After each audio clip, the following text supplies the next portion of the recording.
Hello friends, welcome back. This is Jeet Salal. Thanks for subscribing to my channel and thanks for your love and support. Guys, thank you very much. हम आज 2 million की family हो चुके हैं and thanks for your love and support. और इसी खुशी में आज एक बहुत ही बेहतरीन एक्सरसाइज में लेके आया हूँ विच इज़ कॉल्ड फेस पुल। ये एक्सरसाइज पर्टिकुलर वेरिएशन मैंने अपने इंस्टाग्राम पे पोस्ट किया था और काफ़ी सारे कमेंट्स आए कि सर ये कौन सी एक्सरसाइज है, ये कौन से मसल पार्ट को हिट कर रही है, कौन से प्राइम मसल फोकस कर रही है। और साथ ही साथ कुछ लोग तो कंफ्यूज हो रहे थे कि ये एक्सरसाइज ही गलत है, मतलब ये करने से this is bad for your shoulders. तो मुझे लगा कि इसके बारे में बात करनी चाहिए और आपको सही टेक्निक फॉर्म बतानी चाहिए। और जैसा मैं हमेशा कहता हूँ कि कोई भी एक्सरसाइज हो, अगर आप गलत फॉर्म टेक्निक में उसे परफॉर्म कर रहे हैं तो इंजरी होने के चांसेस बहुत बढ़ जाते हैं। Same goes with face pull as well. इसीलिए करेक्ट फॉर्म क्या है, करेक्ट टेक्निक क्या है, चलिए जानते हैं। सबसे पहले मैं आपको ये बताऊं कि फेस पुल जो एक्सरसाइज है कौन से मसल पार्ट को हिट करती है। अब इसके लिए मुझे हमारे एक ट्रेनर की हेल्प लेनी पड़ेगी। प्लीज़ गौरव आ जाइए। सो यहाँ पे हमारे साथ गौरव है और गौरव के बॉडी पे बैक जो पोस्टीरियर चेन है इसमें मैं समझाऊंगा कि कौन से मसल पार्ट को हम इसमें प्राइम फोकस करेंगे फेस पुल्स में। अब फेस पुल की जब हम बात करते हैं ना तो दो मसल इसमें बहुत बड़े जो हम हिट करना चाह रहे हैं वो है आपका रेयर डेल्ट, जो यहाँ से दिखेगा आपको रेयर डेल्ट, और उसके बाद ये पीछे जो पार्ट है आपका स्कैपुला यानी कि रोटेटर कफ मसल्स, इसको हम प्राइमरीली फोकस कर रहे हैं। ये बहुत ही बेहतरीन एक्सरसाइज है इन दो बड़े मसल्स को हिट करने के लिए जो बहुत ही इंपॉर्टेंट है आपके पोस्टीरियर चेन में। हालांकि ये जो एक्सरसाइज है आपके ट्रैप्स को भी हिट करेगी, लेकिन फोकस हम कुछ इस तरीके से करेंगे कि सिर्फ ये दो मसल ज़्यादा टारगेट हों, राइट। अब सबसे पहले मैं आपको समझाता हूँ कि जो हमारा रेयर डेल्ट है उसकी एनाटॉमी क्या है, कैसे ये काम करता है, क्या फंक्शन है।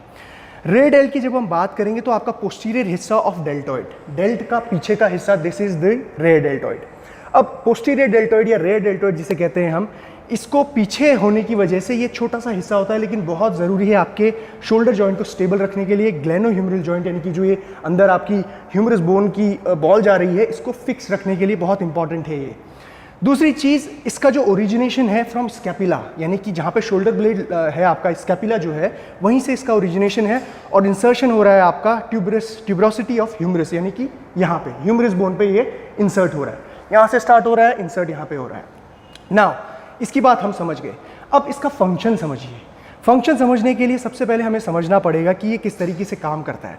जब भी हम रेयर डेल्ट की बात करते हैं पिछले हिस्से की, तो इसका काम क्या है आपका कि आपके आर्म को एबडक्ट करना, एबडक्ट करना वो भी हॉरिजॉन्टली, यानी कि एबडक्शन मतलब क्या होता है पहले तो ये समझिए कि आपके लिम्स को, आपके हाथ पैर को आपकी सेंटर लाइन से दूर लेके जाना, सेंटर लाइन से दूर लेके जाना, राइट, एबडक्शन।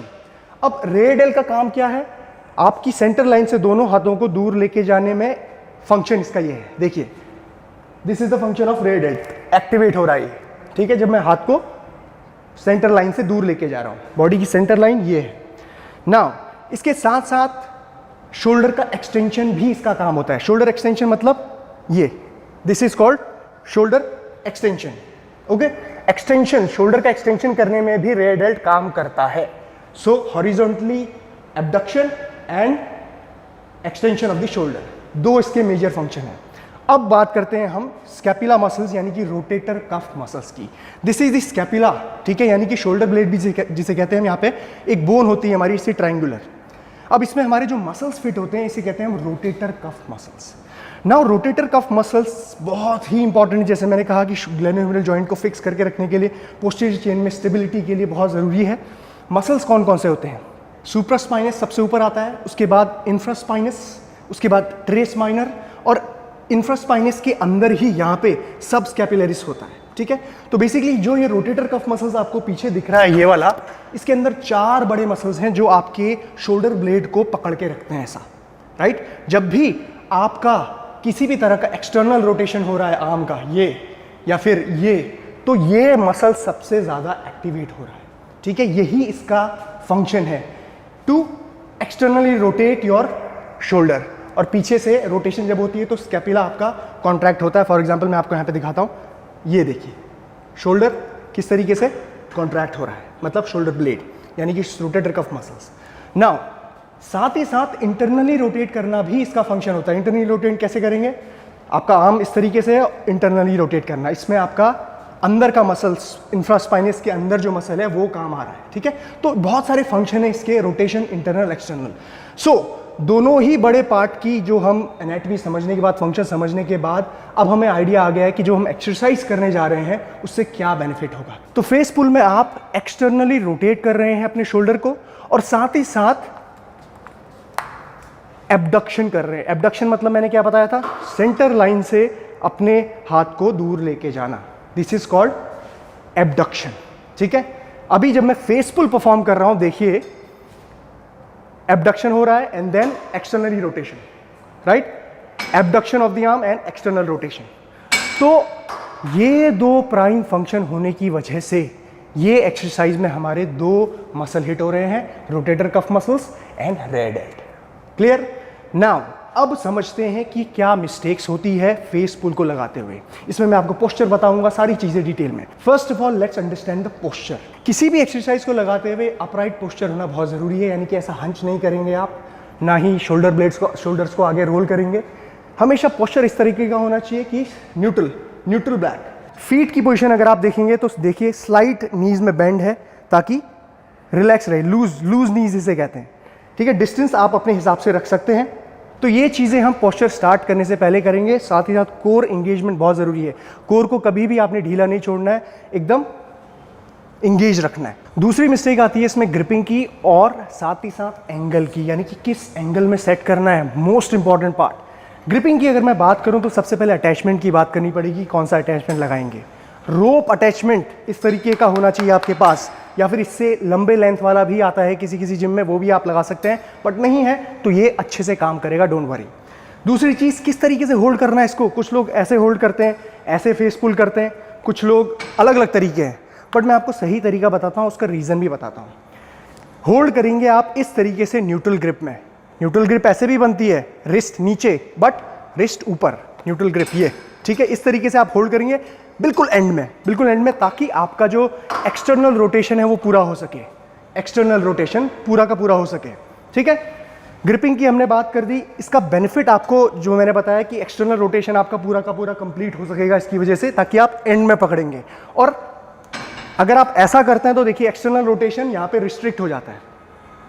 ये एक्सटर्नल रोटेशन रिस्ट्रिक्शन की प्रॉब्लम होती है जब आप ग्रिप ऐसा करते हैं और एक अननेचुरल पोजीशन बनती है जिसमें आपका जो शोल्डर है नीचे की ओर पुल होता है, जो अगेन शोल्डर जॉइंट के लिए ठीक नहीं है। इसीलिए लोग कहते हैं कि ये खराब एक्सरसाइज है। No, it's not. शोल्डर के लिए बहुत अच्छी एक्सरसाइज है। क्यों? बड़ा पॉइंट बताता हूँ यहाँ पे। शोल्डर की जब हम बात करते हैं, ये जो शोल्डर जॉइंट ना, दिस इज कॉल्ड सनोवियल जॉइंट। और सनोवियल जॉइंट का मतलब होता है कि इसका रोटेशन बहुत ज़्यादा है, ठीक है, रेंज ऑफ मोशन बहुत ज़्यादा है, कहीं से भी घुमा सकते हैं, इधर उधर ऊपर नीचे। सो ये जॉइंट बना ही घूमने फिरने के लिए है। तो इसमें इंजरी होने के चांसेस तभी होते हैं जब अननेचुरल तरीके से इसका इस्तेमाल करते हैं। लेकिन फेस पुल में जैसे मैंने बताया, ग्रिपिंग हम सही ले रहे हैं, और ग्रिपिंग सही लेते हुए हम जब एक्सरसाइज कर रहे हैं तो कोई भी प्रॉब्लम नहीं होगी हमें। इसके बाद बात आती है एंगल की। भाई कहाँ पे लगाया जाए एंगल? कुछ लोग यहाँ पे लगाते हैं, कुछ लोग नीचे लगाते हैं। तो मैं आपको बताता हूँ कि सही एंगल क्या होना चाहिए। जब आप फेस पुल लगाएंगे तो ऑटोमेटिकली, मैंने कहा, नीज आपके लूज होंगे, थोड़ी हाइट आपकी वैसे ही कम हो जाएगी। तो एक ऐसा एंगल होना चाहिए जो आपके नेक या फिर फेस के पास हो। मैंने एक सही एंगल इस तरीके का लगाया हुआ है जो मेरे नेक के पास बैठता है। जब मैं पुल करूंगा तो ठीक मेरे फेस के पास आएगा। This is called face pulls, right. Face pull मतलब फेस की ओर पुल करना है। ये हेड पुल नहीं है, न ही चेस्ट पुल है, राइट। सो फेस पुल जब मैं करूंगा तो फेस के पास आना चाहिए। और रेजिस्टेंस जब आप यहाँ पे लगाते हैं तो एक सही एंगल बनता है रेजिस्टेंस का आपके शोल्डर के साथ। अगर यही चीज़ मैं चेंज कर दूं, नीचे करके लगाऊं फेस पुल, तो देखिए कितनी अननेचुरल सी पोजीशन है ये नीचे से लगाना, क्योंकि ये आपके शोल्डर को नीचे पुल कर रहा है, स्ट्रेट पुल नहीं कर रहा। नीचे पुल करने की वजह से एक तरीके का ये मैं कहूँ अपराइट रो वाली जो आप जब लगाते हैं अपराइट रोज, तो उस तरह की आपको ये फीलिंग यहाँ पे आती है और शोल्डर के लिए बहुत ही अननेचुरल है, स्पेसिफिकली केबल में।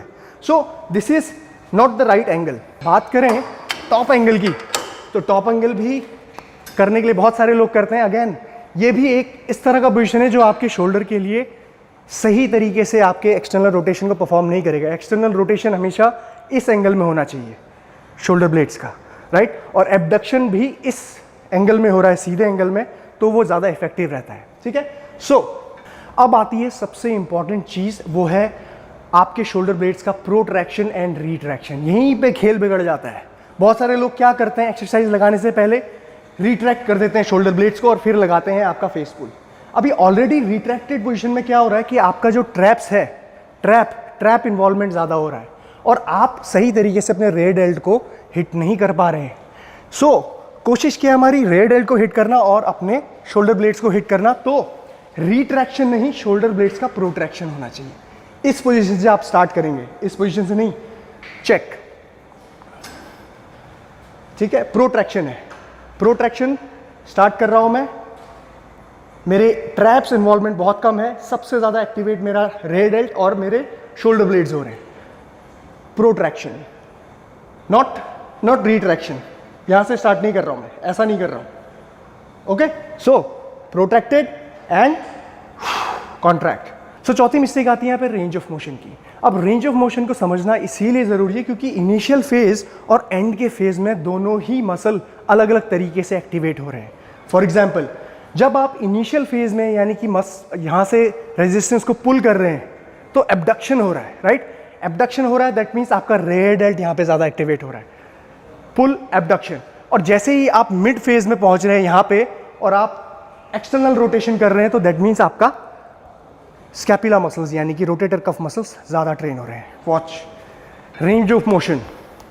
प्रोट्रैक्टेड में आपने स्टार्ट किया, फिक्स किया पोस्चर को एंड यहाँ से रेयर डेल्ट काम करना चालू किया, यहाँ से मिड से एंड तक आपका scapula muscles, rare dealt, scapula, rare dealt, shoulder blade, rare dealt, rotator cuff muscles. अब मैं आपको ये बताता हूँ कि रेंज ऑफ मोशन जब हम फुल करते हैं, फुल रेंज ऑफ मोशन, तो दोनों ही मसल को हम बराबर प्राइम फोकस कर रहे हैं। एक्टिवेशन रेयर डेल्ट में भी और रोटेटर कफ मसल्स में भी हो रहा है। नाउ एक बहुत ही इंपॉर्टेंट बात बताता हूँ कि एंड में आपका जो पोस्चर है वो कैसा दिखना चाहिए। सो आपने बॉडी बिल्डर्स को देखा होगा डबल बैक बाइसेप लगाते हुए। सो डबल बैक बाइसेप जब लगता है तो पोजीशन ये होती है एंड में। तो इस पर्टिकुलर पोजीशन में आपका स्कैपुला यानी कि रोटेटर कफ मसल्स कॉन्ट्रैक्टेड है, आपका रेयर डेल्ट कॉन्ट्रैक्टेड है। तो यही चीज़ हमें लेके आनी है, केबल को पुल करना है और टक, hold, squeeze, hold, squeeze, hold, squeeze. तो ये इस तरीके से जब आप समझ के लगाएंगे तो ना सिर्फ अपने रेयर डेल्ट को हिट करेंगे इनिशियल फेज में और टुवर्ड्स द एंड आप अपने रोटेटर कफ मसल्स को भी हिट करेंगे। ऑलराइट, सो लास्ट मिस्टेक जो लोग करते हैं, बहुत ही हैवी वेट लगाते हैं इसमें। No need to put heavy weight, always go for 12 to 15 repetition. ये एक ऐसी एक्सरसाइज है जिसे हम आइसोलेशन एक्सरसाइज कहते हैं, जिसमें हम मसल एंड माइंड कनेक्शन को डेवलप करने के लिए इस एक्सरसाइज को लगाएंगे, तभी जाके हमारा जो मसल एक्टिवेशन है वो सबसे ज़्यादा होगा। So light weight, light to moderate, जिसमें आपके 12 से 15 रेपिटेशन आए, पूरी रेंज ऑफ मोशन आपकी परफॉर्म हो, यानी कि towards the end initial phase का भी बेनिफिट मिले और एंड फेज का भी, जिसमें आपका रोटेटर कफ मसल काम कर रहा है, राइट? सो ये समझना बहुत ज़रूरी है। ओके, सो गाइज ये थी सारी मिस्टेक्स और फेस पुल्स के बारे में जो आपको डर लगता है लगाने से, वो अब नहीं लगेगा। और अगर आपको मेरी ये सीरीज़ पसंद आ रही है तो प्लीज़ कमेंट सेक्शन में मुझे बताइए और थम्स अप बटन को ज़रूर क्लिक कीजिए। And take care, love you all, bye bye.